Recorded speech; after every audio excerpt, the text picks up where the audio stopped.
We have arguably the most power-hungry administration in the history of this country.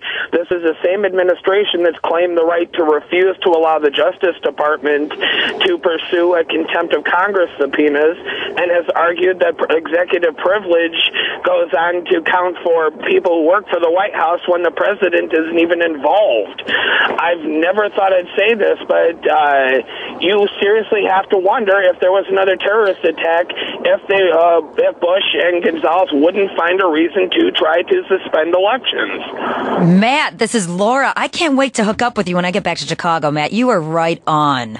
Well, let me ask the two of you, why aren't the Democrats screaming about this? I mean, as many Democrats voted for the Patriot Act, and Matt, you know that I'm against the Patriot Act, but just to stir the pot here a little bit, why aren't the Democrats screaming about this? Why are they willing even to consider changing the FISA law yet again to make it easier for the president to snoop on us? Because one, they want to look tough on crime and tough on terror.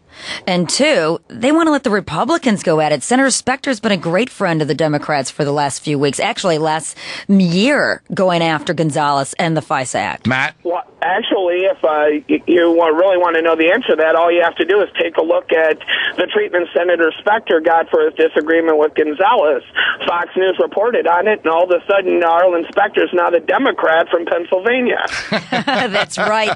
They pulled up, they said Specter Democrat instead of Republican by mistake. Hey, Matt, thanks very much for the call. We appreciate it. Steve and Karen Crow, Louisiana. Steve, you did not like what Congressman Barr was saying. Why not? I feel like I'm listening to Air America. Here you go. I'm glad you're calling to keep us honest. Go ahead. You know, Judge, I don't mind listening to a liberal like Kirsten, but when you got somebody that I feel like I'm listening to Combs, she wouldn't say the Republicans were ever right about anything.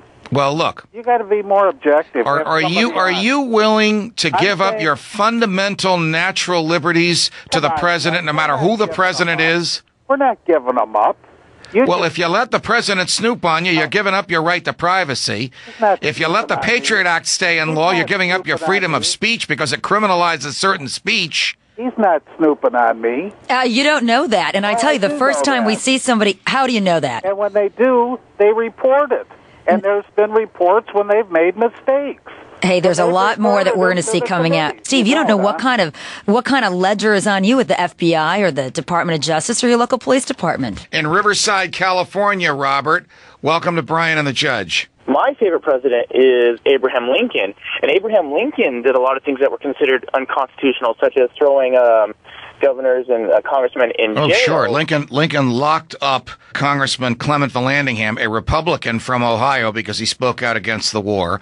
Lincoln closed down offices of newspapers in the North because they were speaking out against the war. Lincoln had troops arrest people and hold them without ever bringing them to a judge because they were speaking out against the war. Note the offense: publishing, printing, speaking. Aren't those things protected by the First Amendment? Why is Lincoln your favorite president? You know what? Lincoln's my favorite president because he thought outside of the box necessarily at a time now. And maybe when it comes down to it, if you go a little bit further into Abraham Lincoln, maybe he isn't the greatest president. Lincoln, he thought outside the box for that time.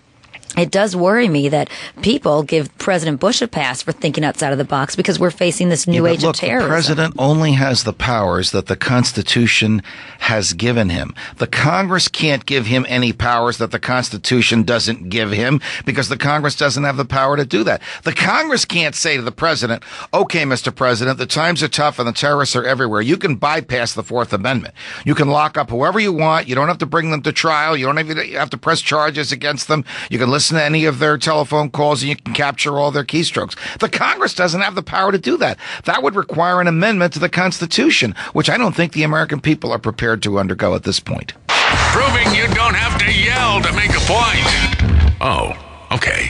It's Brian and the Judge on Fox News Talk.